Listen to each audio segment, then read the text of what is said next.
नमस्कार दोस्तों, दिव्य ज्ञान कथा चैनल में आपका स्वागत है और हम आपके लिए लेकर आए हैं शिव पुराण की दिव्य कथाएं।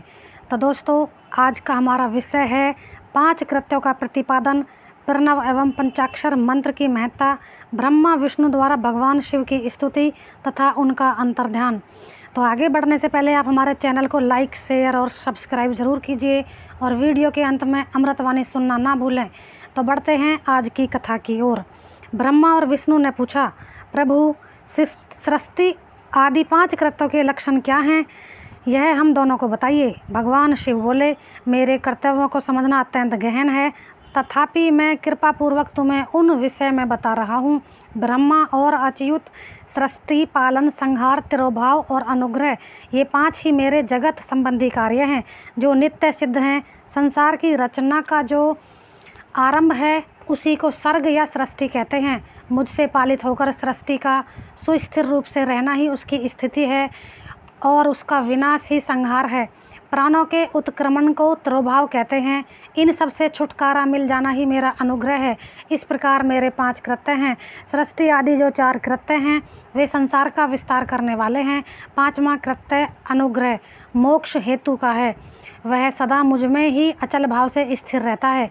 मेरे भक्तजन इन 5 कृत्यों को 5 भूतों में देखते हैं। सृष्टि भूतल में, स्थिति जल में, संहार अग्नि में, तिरोभाव वायु में, अनुग्रह आकाश में स्थित है। पृथ्वी सबकी सृष्टि होती है। जल से सबकी वृद्धि एवं जीवन रक्षा होती है। आग सबको जला देती है। वायु सबको एक स्थान से दूसरे स्थान को ले जाती है और आकाश सबको अनुग्रहित करता है। विद्वान पुरुषों को यह विषय इसी रूप में जानना चाहिए। इन 5 कृत्यों का भार वहन करने के लिए ही मेरे 5 मुख हैं। चारों दिशाओं में 4 मुख हैं और इनके बीच में 5वां मुख है। तुम दोनों ने तपस्या करके प्रसन्न हुए मुझ परमेश्वर से सृष्टि और स्थिति नामक 2 कृत्य प्राप्त किए हैं। ये दोनों तुम्हें बहुत प्रिय हैं। इसी प्रकार मेरी विभूति स्वरूप रुद्र और महेश्वर में 2 अन्य उत्तम कृत्य, संहार और तिरोभाव, मुझसे प्राप्त किए हैं, परंतु अनुग्रह नामक कृत्य दूसरा कोई नहीं पा सकता। रुद्र और महेश्वर अपने कर्म को भूले नहीं हैं, इसीलिए मैंने उनके लिए अपनी समानता प्रदान की है। वे रूप, वेश, कृत्य, वाहन, आसन और आयुध आदि मेरे ही समान हैं। मैंने पूर्व काल में अपने सारभूत मंत्र का उपदेश किया है जो ओंकार के रूप में प्रसिद्ध है। वह मंगलकारी मंत्र है। सबसे पहले मेरे मुख से ओंकार प्रकट हुआ जो मेरे स्वरूप का बोध कराने वाला है। ओंकार वाचक है और मैं वाच्य हूँ। यह मंत्र मेरा स्वरूप ही है। प्रतिदिन ओंकार का निरंतर स्मरण करने से मेरा ही सदा स्मरण होता है।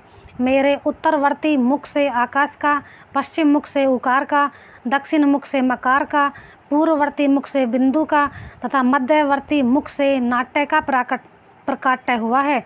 इस प्रकार 5 अवयवों से युक्त ओंकार का विस्तार हुआ है। इन सभी अवयवों से एकीभूत होकर वह प्रणव ओम नामक एक अक्षर हो गया। यह नाम रूपात्मक सारा जगत तथा वेद, उत्पन्न स्त्री पुरुष वर्ग दोनों कुल इस प्रणव मंत्र से व्याप्त हैं। यह मंत्र शिव और शक्ति दोनों का बोधक है। इसी से पंचाक्षर मंत्र की उत्पत्ति हुई है जो मेरे सकल स्वरूप का बोधक है। वह अकार आदि क्रम से और मकार आदि क्रम से क्रमशः प्रकाश में आया है। ओम नमः शिवाय यह पंचाक्षर मंत्र है। इस पंचाक्षर मंत्र से मात्र का वर्ण प्रकट हुए हैं जो 5 भेद वाले हैं। उसी से श्रो मंत्र सहित त्रिपदा गायत्री का प्राकट्य हुआ है। उस गायत्री से संपूर्ण वेद प्रकट हुए हैं और उन वेदों से करोड़ों मंत्र निकले हैं। उन मंत्रों से भिन्न भिन्न कार्यों की सिद्धि होती है, परंतु इस प्रणव एवं पंचाक्षर से संपूर्ण मनोरथों की सिद्धि होती है। इस मंत्र समुदाय से भोग और मोक्ष दोनों सिद्ध होते हैं।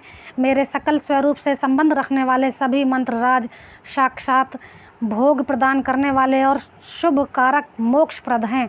नंदिकेश्वर कहते हैं, तदनंतर जगदम्बा पार्वती के साथ बैठे हुए गुरुवर महादेव जी ने उत्तराभिमुख बैठे हुए ब्रह्मा और विष्णु को पर्दा करने वाले वस्त्र से आच्छादित करके उनके मस्तक पर अपना कर कमल रखकर धीरे धीरे उच्चारण करके उन्हें उत्तम मंत्र का उपदेश किया।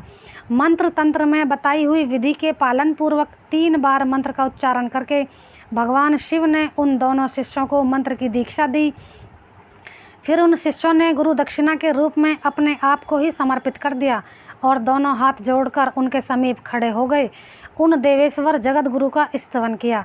ब्रह्मा और विष्णु बोले, प्रभु आप निष्कल रूप हैं, आपको नमस्कार है। आप निष्कल तेज से प्रकाशित होते हैं, आपको नमस्कार है। आप सबके स्वामी हैं, आपको नमस्कार है। आप सर्वात्मा को नमस्कार है, अथवा सकल स्वरूप आप महेश्वर को नमस्कार है। आप प्रणव के वाचार्थ हैं, आपको नमस्कार है। आप प्रणव लिंग वाले हैं, आपको नमस्कार है। सृष्टि पालन संहार तिरोभाव और अनुग्रह करने वाले आपको नमस्कार है। आपके 5 मुख हैं, आप परमेश्वर को नमस्कार है। पंच ब्रह्म स्वरूप 5 कृत्य वाले आपको नमस्कार है। आप सबके आत्मा हैं, ब्रह्म हैं। आपके गुण और शक्तियाँ अत्यंत हैं, आपको नमस्कार है। आपके सकल और निष्कल 2 रूप हैं। आप सद्गुरु एवं शंभु हैं, आपको नमस्कार है। इन पद्मों द्वारा अपने गुरु महेश्वर की स्तुति करके ब्रह्मा और विष्णु ने उनके चरणों में प्रणाम किया। महेश्वर बोले, आद्रा नक्षत्र से युक्त चतुर्दशी को प्रणव का जप किया जाए तो वह अक्षय फल देने वाला होता है। सूर्य की संक्रांति से युक्त महाआद्रा नक्षत्र में एक बार किया हुआ प्रणव जप कोटि गुण के जप का फल देता है। मृगशिरा नक्षत्र का अंतिम भाग तथा पुनर्वसु का अंतिम भाग पूजा, होम और तर्पण आदि लिए सदा आद्रा के समान ही होता है, यह जानना चाहिए। मेरा या मेरे लिंग का दर्शन प्रभात काल में ही, प्रातः और संगव मध्याह्न के पूर्व काल में ही करना चाहिए। मेरे दर्शन पूजन के लिए चतुर्दशी तिथि निशीथ व्यापनी अथवा प्रदोष व्यापनी लेनी चाहिए, क्योंकि परिवर्तनी तिथि से संयुक्त चतुर्दशी की ही प्रशंसा की जाती है। पूजा करने वाले के लिए मेरी मूर्ति तथा लिंग दोनों समान हैं, फिर भी मूर्ति की अपेक्षा लिंग का स्थान ऊंचा है। इसीलिए मुमुक्षु पुरुषों को चाहिए कि वे वेर का मतलब मूर्ति से भी श्रेष्ठ समझकर लिंग का पूजन करें। लिंग का ओंकार मंत्र से और वेर का मतलब मूर्ति का पंचाक्षर मंत्र से, यानी कि ओम नमः शिवाय से पूजन करना चाहिए। शिवलिंग की स्वयं ही स्थापना करके अथवा दूसरों से भी स्थापना करवाकर उत्तम द्रव्य में उपचार से पूजा करनी चाहिए। इससे मेरा पद सुलभ हो जाता है। इस प्रकार उन दोनों शिष्यों को उपदेश देकर भगवान शिव वहीं अंतर्ध्यान हो गए। इति श्री अध्याय 10। और अब आज की अमृतवाणी। यदि मनुष्य सीखना चाहे तो उसकी प्रत्येक भूल कुछ न कुछ सिखा देती है।